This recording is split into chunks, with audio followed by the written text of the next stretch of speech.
So you are able to see the screen, right? Yes, sir. Good morning, sir. So we'll start our remarks.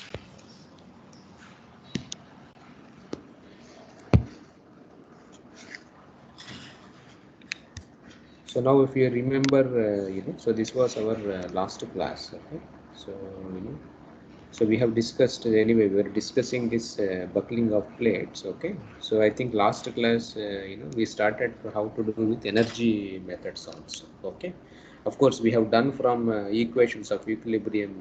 Suppose variety of boundary conditions are there. So how to get all those things. We have seen in our last class. Okay. So you can change the boundary conditions and you can obtain variety of results. But if you go by this force method, say, that is solving the equations of equilibrium, so we have seen things becomes complex kind of a thing. So what we started was this energy methods also. Okay, so this we started in our last class. So generally, like previously when we derived our calculus of variations and then, so what we said was strain energy has two things. One is membrane plus bending strain energy. So generally in the calculations, say, so this will be very, very small, or sometimes, one can neglect this also. So, this UB itself will be dominant. So this itself one can use for calculating the strain energies. Okay. And then we started this square plate problem here. This fixed I think on all the edges. Okay, so this is the problem which we are looking for to solve from the energy method. So this was a deflection profile which we assumed. Okay, and finally I think you see this was a strain energy, the bending strain energy we got in our last class. Okay, by integrating all those expressions. Now to calculate this potential energy, say, okay, so here we have to find out the work done by nx. So this is the expression you see which we were using. So as already I told you, you can do this by several ways. One is you take a strip and assume it as a column. Okay, so how much is the change in length? We long back itself we already did. Okay, so that you can use, or you followed it, you can use this notation like when we did for energy. Say v is equal to this one, and you can write like this. Okay, so now similarly, say, so work done by variety of other cases also. Say like for example, if we have a shear, so we write as nxy into dou w by dou x, dou w by dou y. So these these are very, very important actually. Okay, so through this we can find out this is the work done by the loads itself. So now in this square plate problems, we had only nx was there. Okay, so we will use only the expression for nx. So work done, say, so that is you see minus some nx into dy. I hope all of you know, right, why we use minus symbol for energy. Why do we use see, why do we use minus symbol for generally for potential energy? Say in column also we did the same thing. Any of you remember why we are doing this one? Yeah, see what is happening. So why do we use negative whenever you write this potential energy? Displacement in the opposite direction of the applied force. Okay, that is also one way. Generally, what is happening to the energy now? See, the potential energy is decreasing or increasing. See, initially it was like this. Now what is happening? Decreasing. So It's decreasing. that's why this negative sign. Okay, so be careful. Okay, so generally energy, negative followed, right? But like this, if it is increasing, say, then because the height is increasing, length of the column, generally right, potentially mgh kind of a thing. So positive means this one. So negative means generally it is shortening. That is the meaning of that negative. We already discussed in column. Just for your remember, that's all. Okay. So now so you can find out the total potential energy. So this is at potential energy for a small strip actual. Okay. So this is our plate, say. So if you take a small strip, okay, so nx into dy, and you can, so this is our energy. So now the total potential energy is, so now you see you have to integrate it. Okay, so my 0 to a, so nx by 2, then we have 0 to a, so half dou w by dou x whole square dx dy. So this is the total potential energy. So this equation is for a strip. Now this is for the total the work done by the the load itself. That is by this nx. So now you substitute W, we already have assumed, right? 1 minus, W, our expression was A into 1 minus cos 2 pi x by A and 1 minus cos 2 pi y by A. So you substitute, okay? So substitute W in above equation. So you will get the work done by the load. So this becomes, of course, here also it becomes very big expressions because two integrals are involved and you have the sine square, cos square terms are there. So as already I told you, in MATLAB you have a symbolic toolbox. Okay, you can do with your hand itself, but if you want to know whether you are doing correctly or not, you can just use in MATLAB, the symbolic toolbox. You can. I hope all of you would have seen this toolbox in MATLAB. Of course, as already I told you, there is a Maple also. This Maple is a software which is a purely symbolic software. Maple. So Maple is much better, but MATLAB also if we have, so you can use and then you can find out these integrals and you can simplify.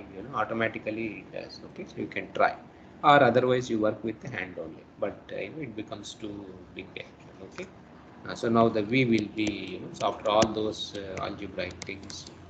So pi. Capital A square by A square. So this is small a by 2. So a plus a by 2. So finally, if you simplify, this turns out to be minus 3 times nx pi square a square by this 2. So where anyway a is the amplitude of the displacement. So now the total energy. So now you add all the energies. That is u plus v.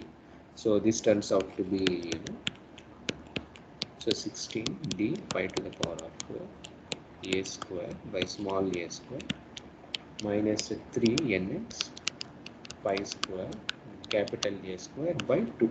So this is the total energy expression. So now to find out our buckling loads nx. So this is what we are interested here. Now what is our energy theorem? What is that you will do now? You have to take you have to differentiate with respect to what? So this energy is there, say, okay. So now you have to differentiate with respect to which is the quantity. See, really with capital A. Capital A, because capital A is amplitude, so dA. So this you have to equate it to 0.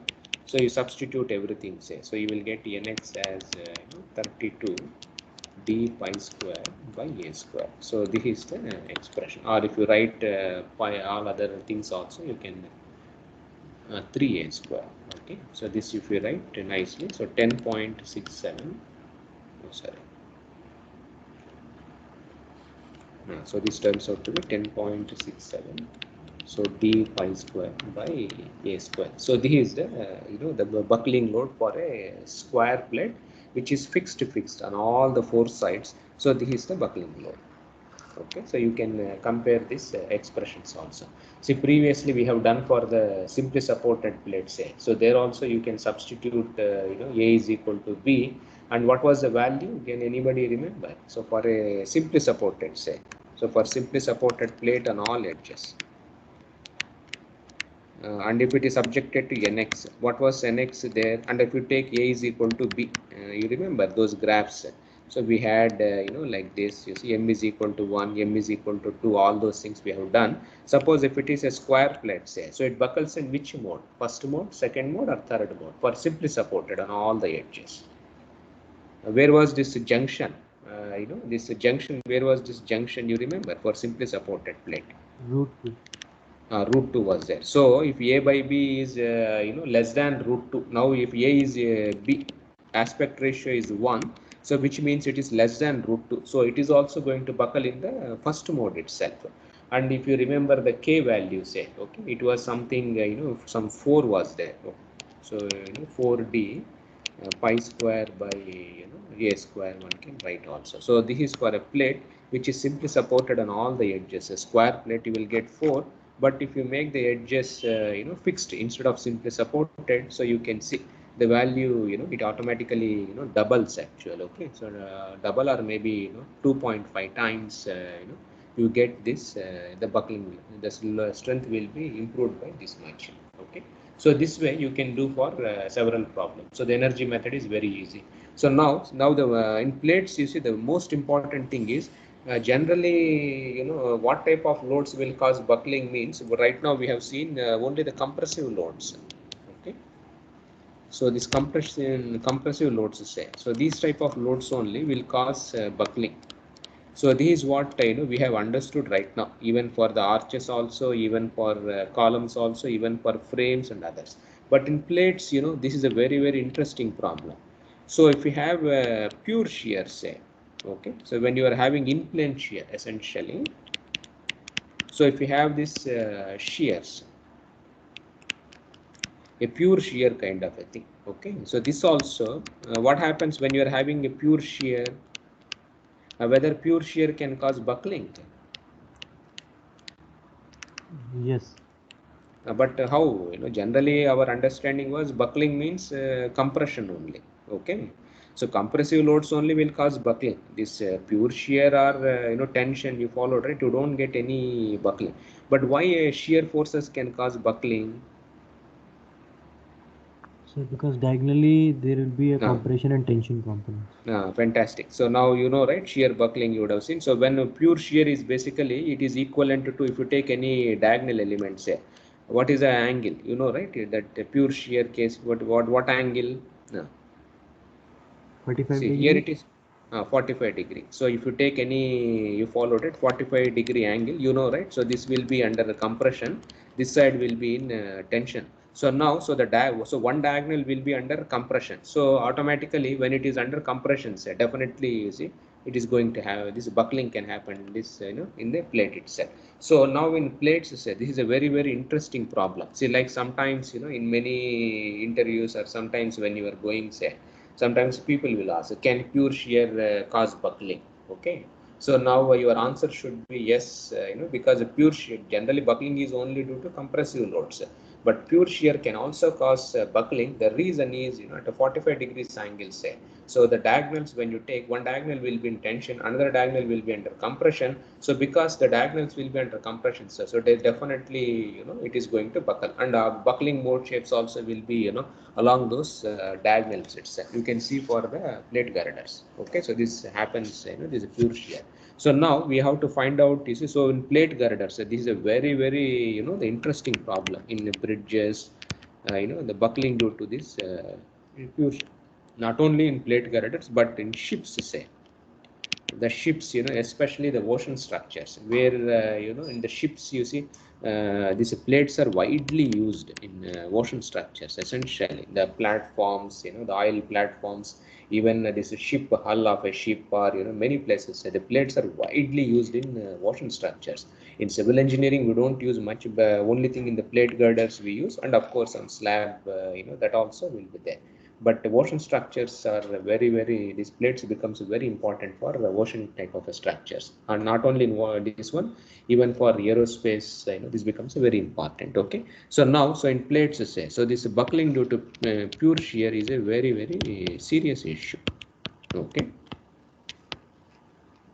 So now, let us try to solve, this buckling problem for pure shear. So now let us consider I think I have already, okay, once again.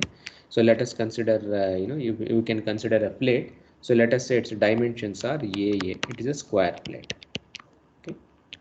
So because it is easy, then of course you can do for A is equal to B also. So you have having a square plate subjected to pure shear. So now you want to find out, you see, the buckling load for this, the pure shear case.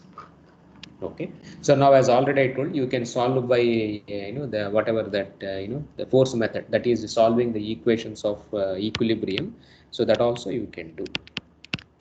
But this becomes, a little bit complex. You can do by equations of equilibrium, or you can do by energy methods. So you can try, you followed it, both the cases. So now let us try to just see from the energy methods.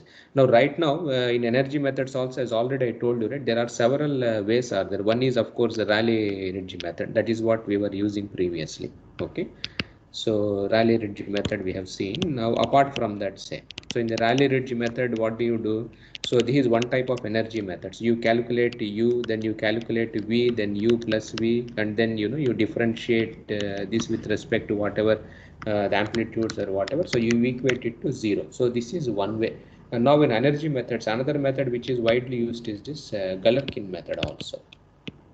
Okay, so this is also very method. Now some of you would have already studied this Galerkin method, maybe in finite element, or maybe in your advanced structural mechanics, or maybe in structural dynamics course also, to find out the natural frequencies by approximate methods. We also discuss this Galerkin-Rayleigh image in those courses itself.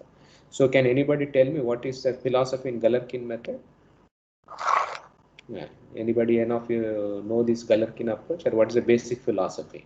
What is the in Galerkin approach? What is that you try to minimize, or what is that you will try to do in this approach? So we try to minimize the residual or the error. Error, that is perfectly fine, but how will it is minimizing the error means how you are going to minimize, right? So what is the basic philosophy behind Galerkin method? So like Rayleigh method, you compute strain energy, you compute this one, the total energy, it has to be minimized. So you equate it to 0, you get the solution. Now in Galerkin method, what is the main, the basic philosophy? I'm not talking about the equations. What is that Galerkin approach? What is that they try to do?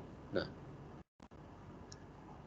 You don't, here also, of course, there will be definitely some type of minimization happens. Okay. But what's the basic philosophy, in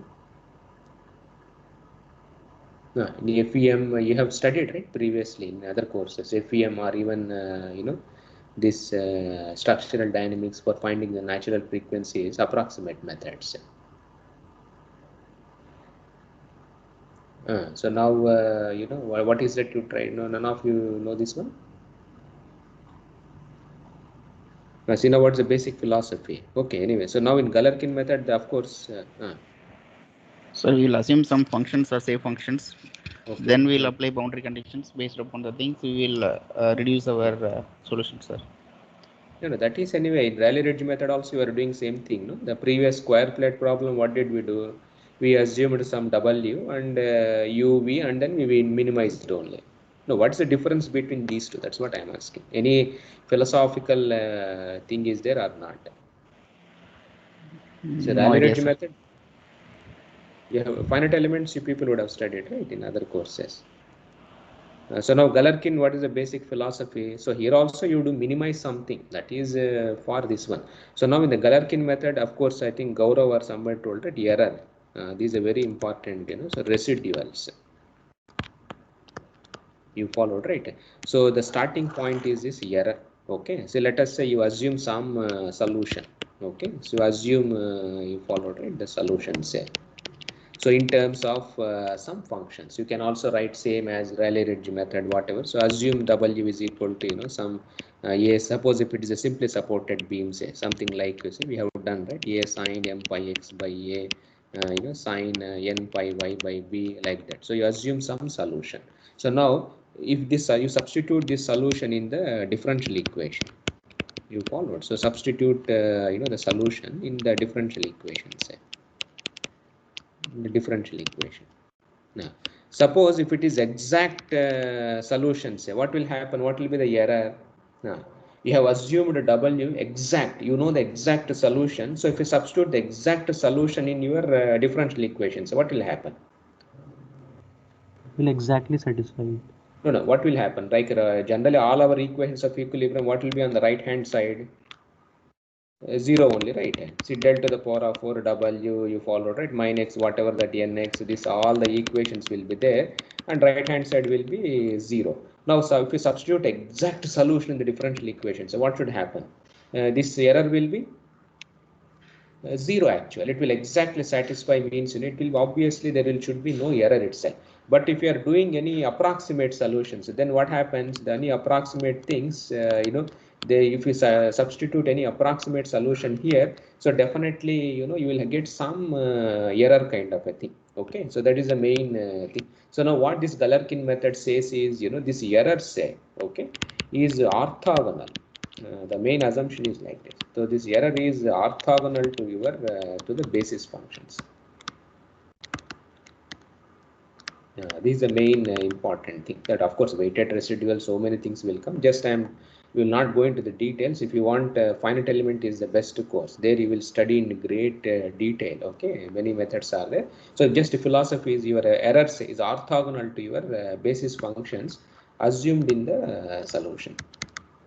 Okay, so this is how we try to do this one. So as already I told you, so W you write as some A1 into phi 1 plus A2 into phi 2 say. So these are the basis functions. Okay, phi 1, phi 2, phi 3, these are the basis functions, and of course they should be orthogonal to one another. That's a different issue. So here when the Galerkin approach, so what it does is your error, okay, and your basis functions, say whatever these basis functions are there, phi 1 or something. So if we integrate this quantity, okay, so this you should be orthogonal to each other. Okay, that is how this Galerkin method comes into picture here.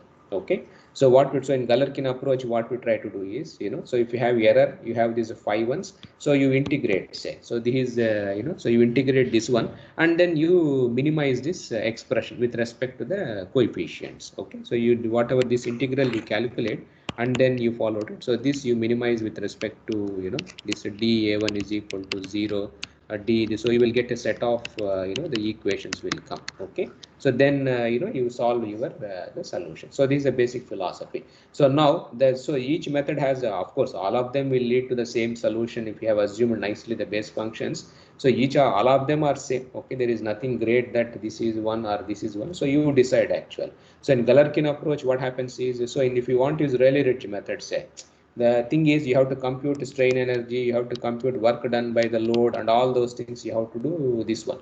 But in the Galerkin method, no need to calculate any work done by the like that. Just you use the original differential equation itself. Okay, so this itself we use to find out our this epsilons. That is advantage. So no need to calculate work done by the load or no need to calculate all these things.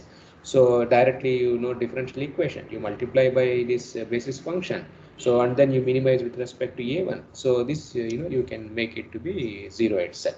So the main assumption is, so when you suppose if this integral is 0, say, okay, now what does it tells you? See, if I'm having two quantities like epsilon and some phi 1, say, this integral I am saying it is 0. So what is when it will, what is the meaning, the physical meaning of this expression now? Or if I have two functions, say some f of x, g of x dx is 0, I am saying what does it mean about, what is the relation between f of x and g of x? Now what's the relation? What do you say when this is 0? Now what do you say when two functions their integral is 0? Okay, what do you say? What is that f of x and g of x?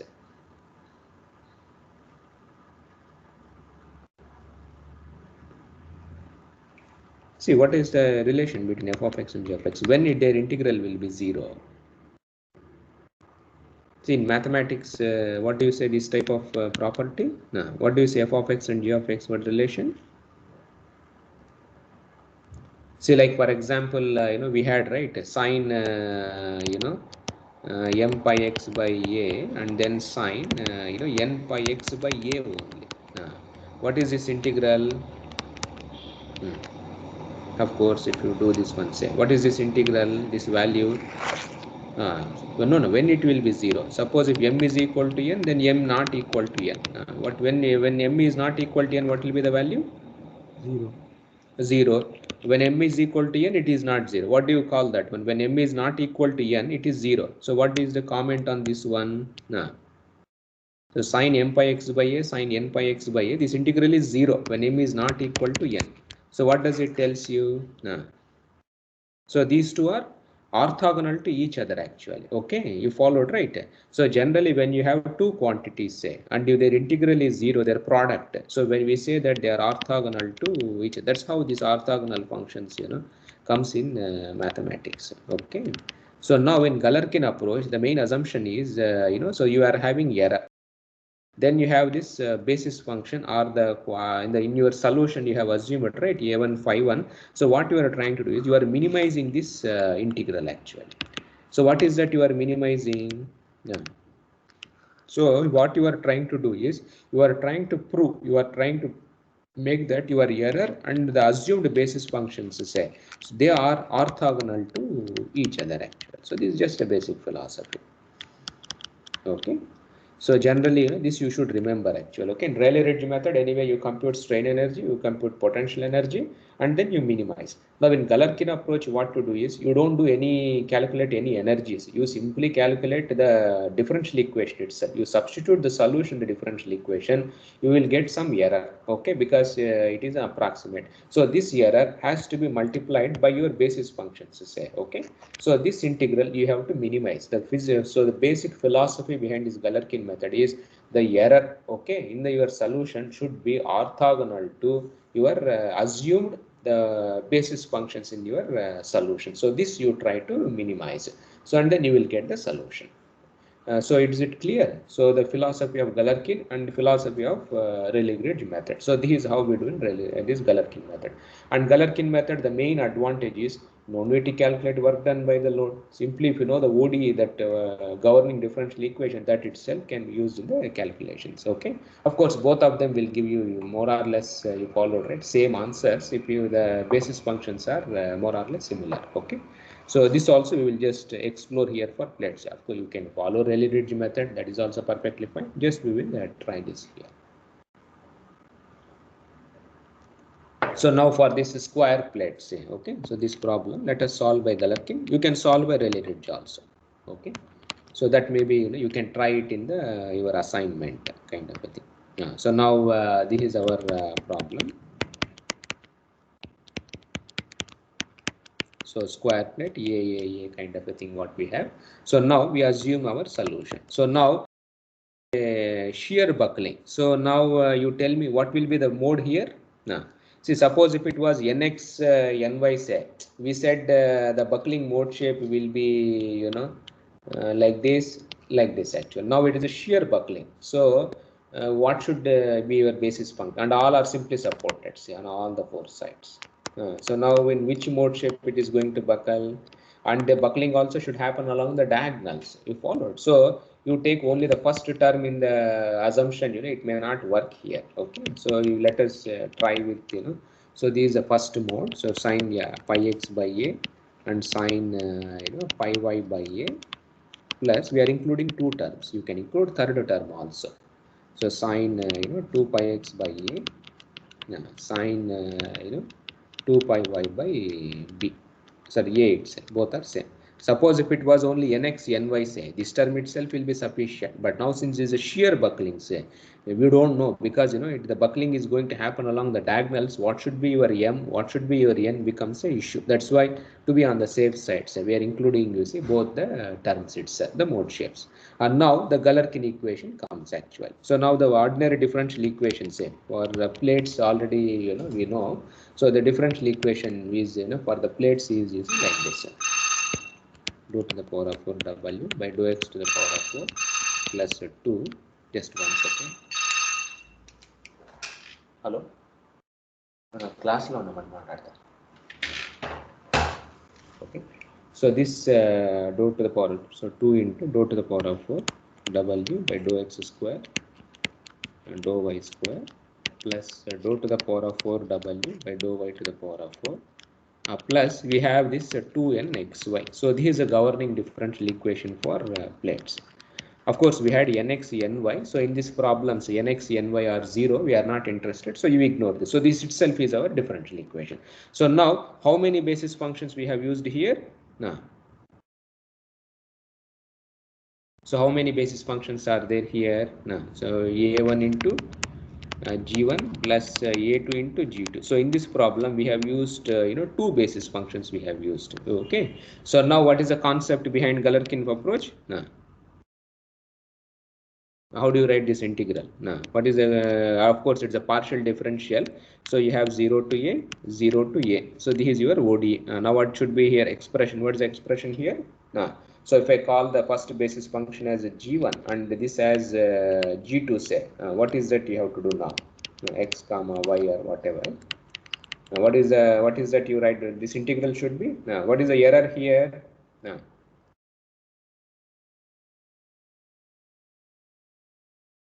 Suppose if you have done exact solution, say what happens? Exact solution, if you substitute, Q of W has to be 0. But we don't know the exact solution, right? So now, so what we try to do is, so this itself is our Q of omega, this W, okay? So this has to be orthogonal to which quantities? No. G1 and G2. G1 and G2, excellent, okay? So this has to be dx dy. So this we have to minimize. That is a concept in Galerkin approach. So now here, how many basis functions are there? We have assumed 2 basis functions. So you have 2 integrals. So this one, so Q of W and then G2 x whatever that expression dx dy. So these are the 2 things. So now this we have to minimize actually, these 2 expressions, and these 2 has to be minimized with respect to which quantity?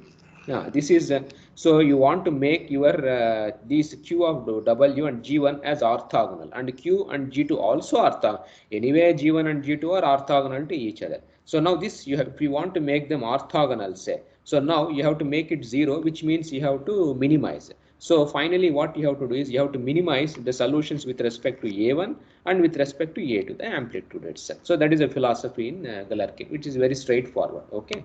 So your G1 of x, say, is sine pi x by the first mod, and sine pi y by a.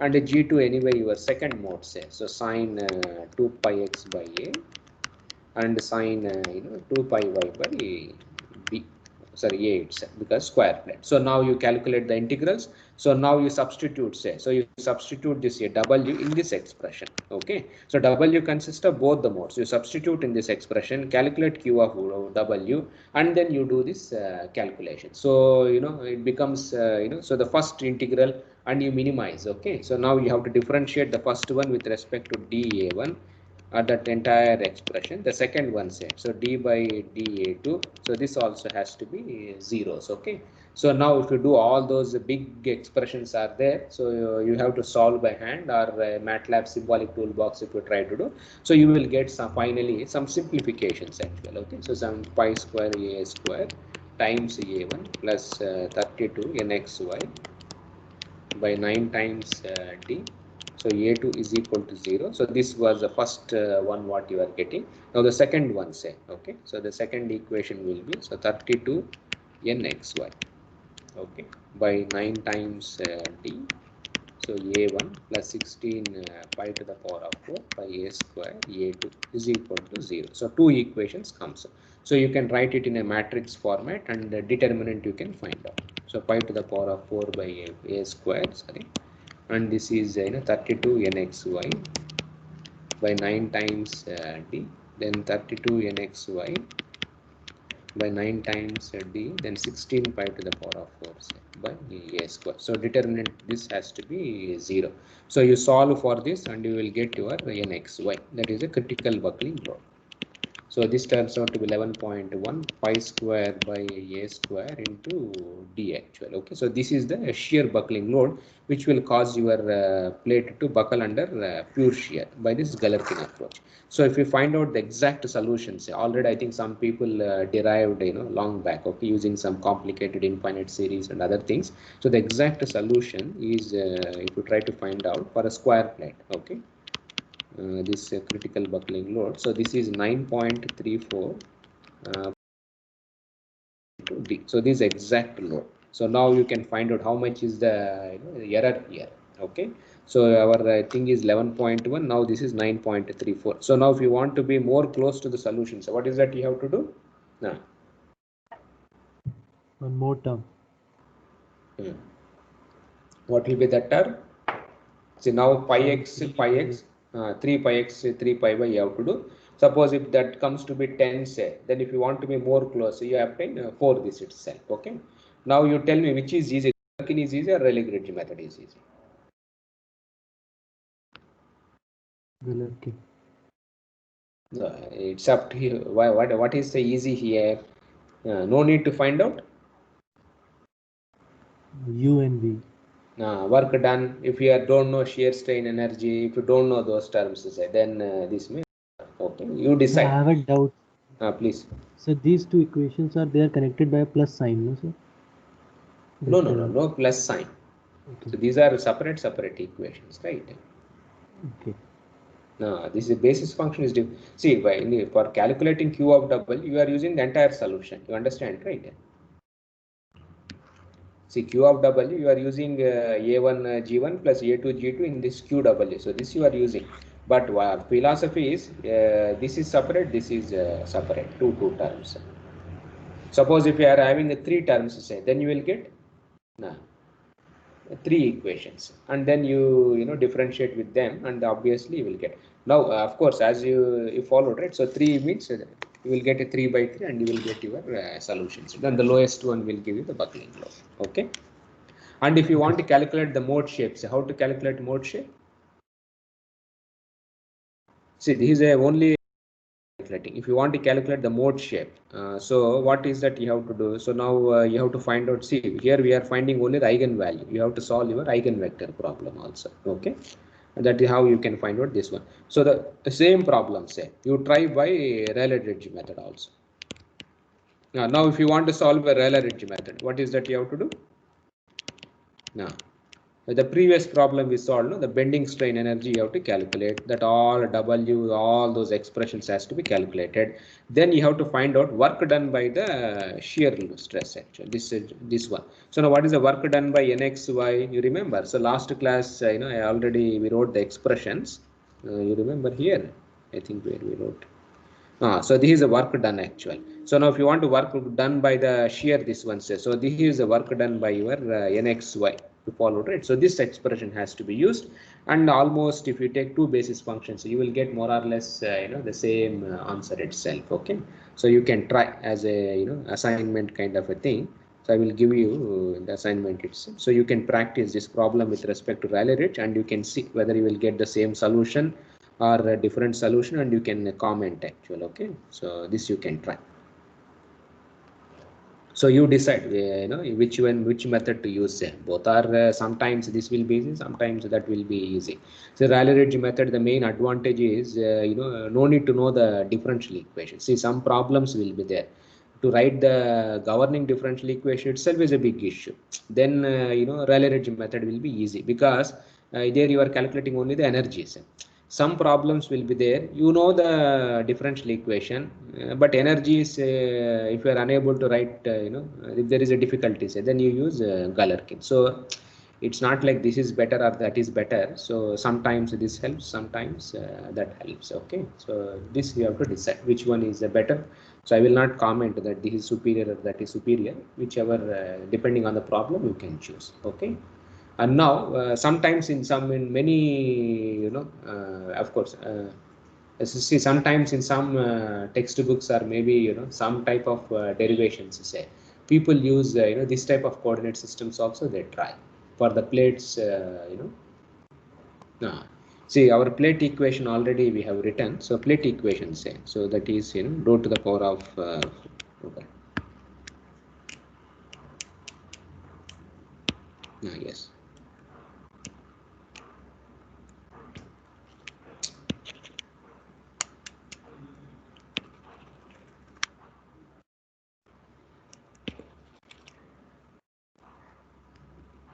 Just 1 second.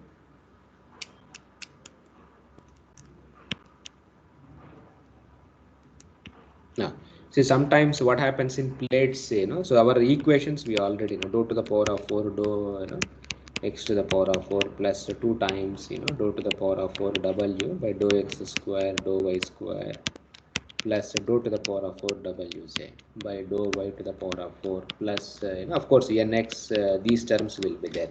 If it is only nx, say, so you have dou square w by dou x square, and of course if you have ny, say, you write that expression plus you have nxy, that expression will be 0. So this is a differential equation for plates.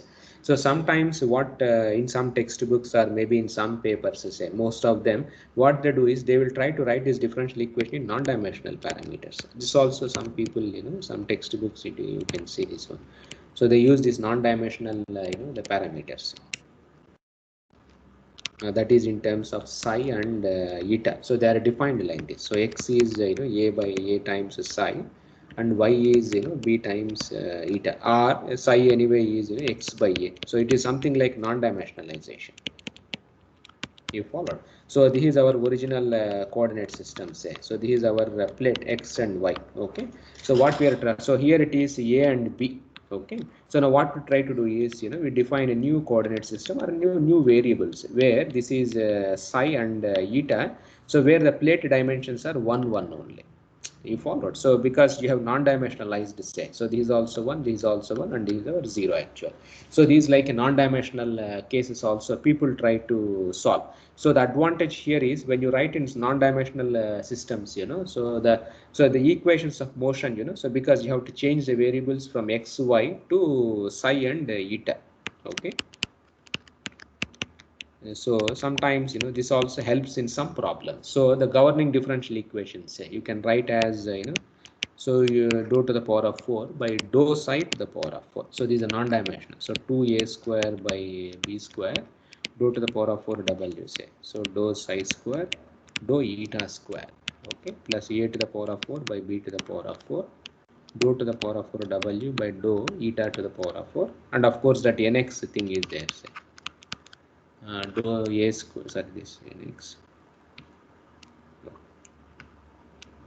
So nx into a square dou to square w by dou psi square is equal to 0. So sometimes what happens is instead of solving the original equations which is in terms of x comma y, so you can also write the solution in terms of the psi and eta, which are nothing but non-dimensional quantities.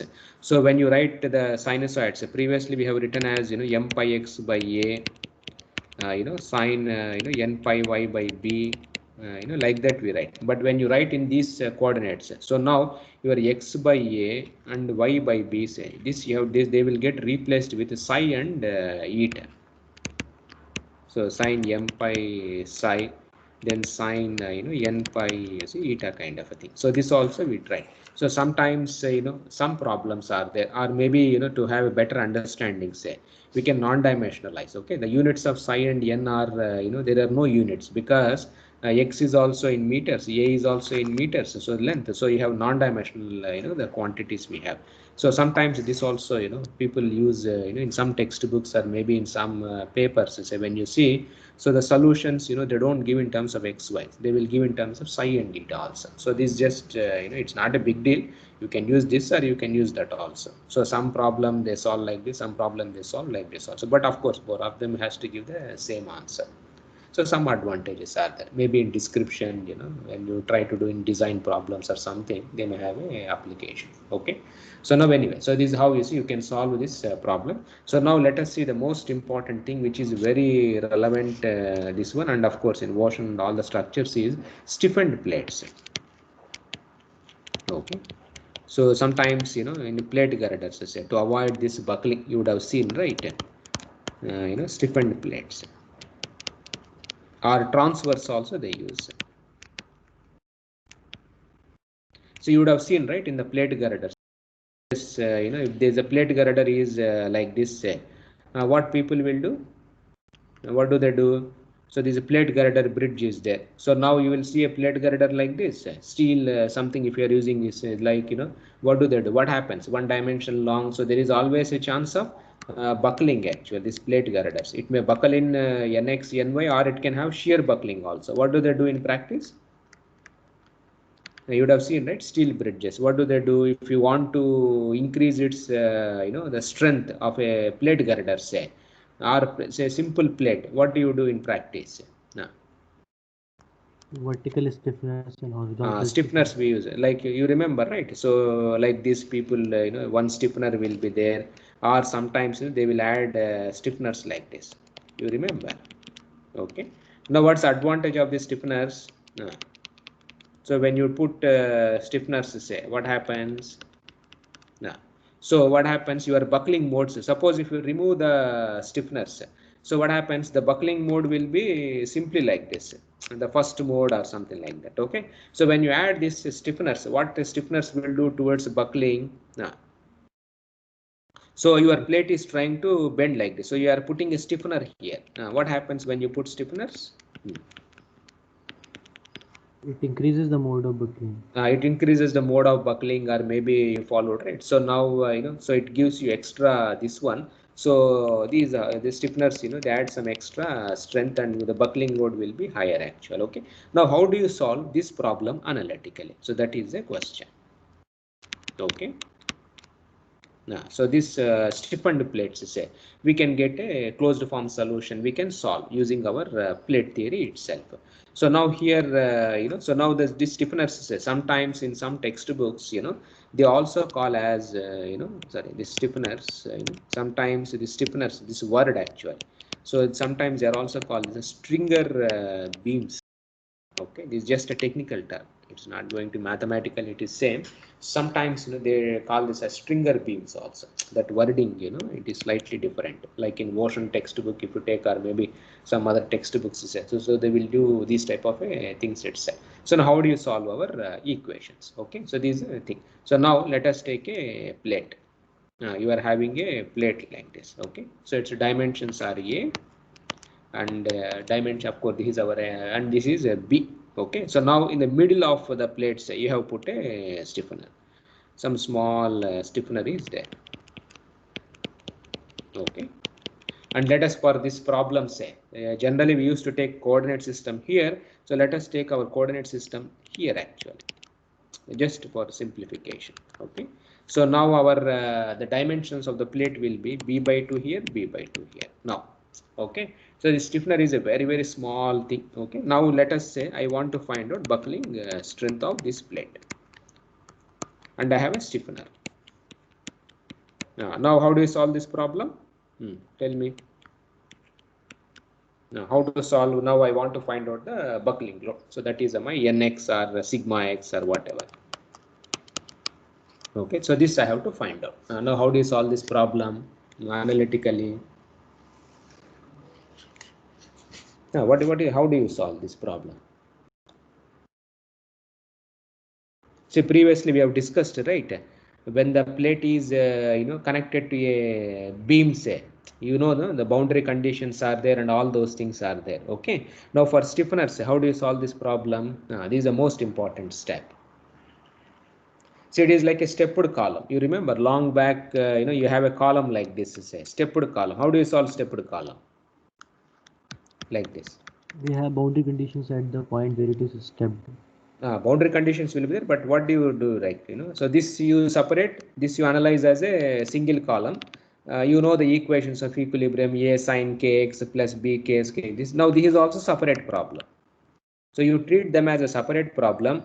Now, so here what to do is, we last time also we have said it, we use the boundary conditions at this junction, and then you solve the problem here itself. So that is a concept here. So when you, so now if you're having this stiffener in the between, say, now how do you solve this problem? So this top one is a plate 1.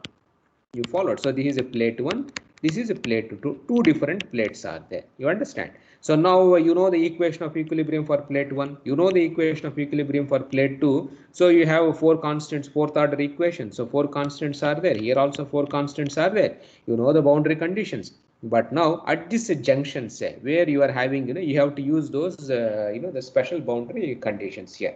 And then here in this problem, you have to solve the equation of equilibrium for plate, or the stiffener also you have to write. You followed. So the stiffener also you have to write, because stiffeners also, it is more important for us. So stiffener also you write the equation of equilibrium. So the stiffeners are generally modeled as simple beams. Okay, so it is a beam itself. So now here how many equations are there? Now see here how many pieces are there here. We have 2 plates and you have 1 beam. So 3 followed, right? Things are there in our problem. But anyway, in these problems we are not interested in the stiffener. We are more concerned about my plate itself. See, now suppose this problem, say, and now how do you solve this problem? Tell me. Now how do you solve this problem? We have longitudinal stiffener, you have vertical stiffeners, all kinds of stiffeners are there, and it is not 1 and 1. So you are having many stiffeners also. How do you solve this problem analytically? You can have 8 plates. So 1, 2, 3, 4, 5, 6, 7, 8 plates are there. Plus you are having some 9 or 10 beams also. You followed, right? So you are having this beam, that beam also. And so you know the equation of motion, the solution here. So now you have to solve for all the constants. Okay, so this is how you followed it. We try to solve it in practice. If you want to solve analytical, it can be solvable. Okay, so now let us, for our simplicity understanding, we will try to do only one longitudinal stiffener. Now plate 1, plate 2 we have. Now, so already let us say it is simply supported, all kinds of things are there. So let us say these edges are simply supported, but we don't know about this edge actually. So you know, right, the previous class we have derived the solution, you remember. What was the solution? You remember, this was the last class. X was simply supported, but Y was not simply supported, you remember. This was a class, right? I think last class we discussed. Yes.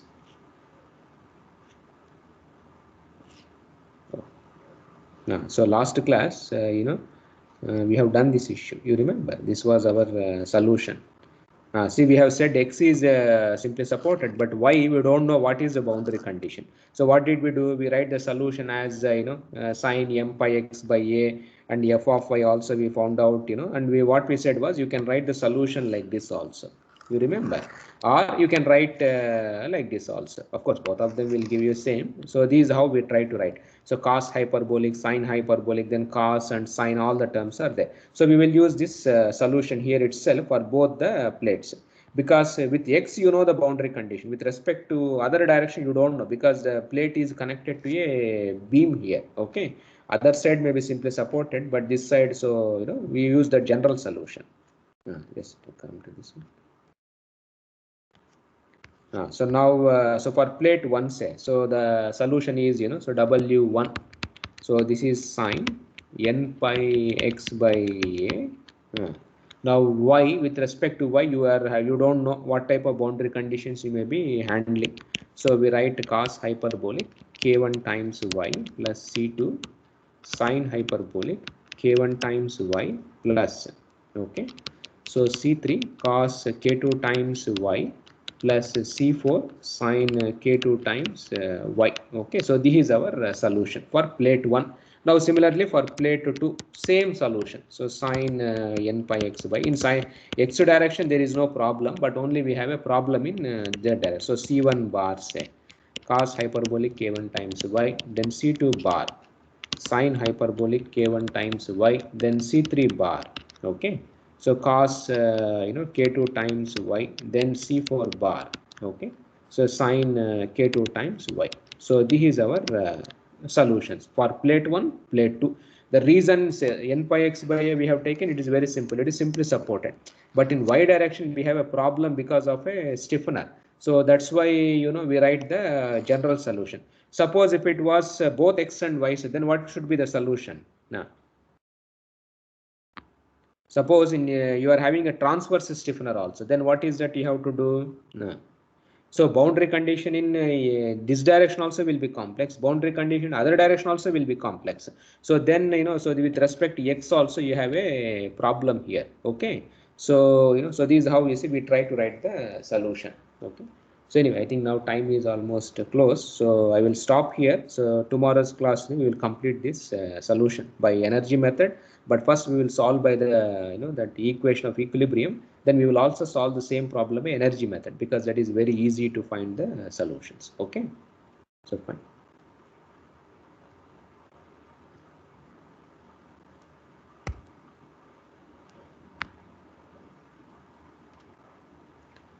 Stop recording.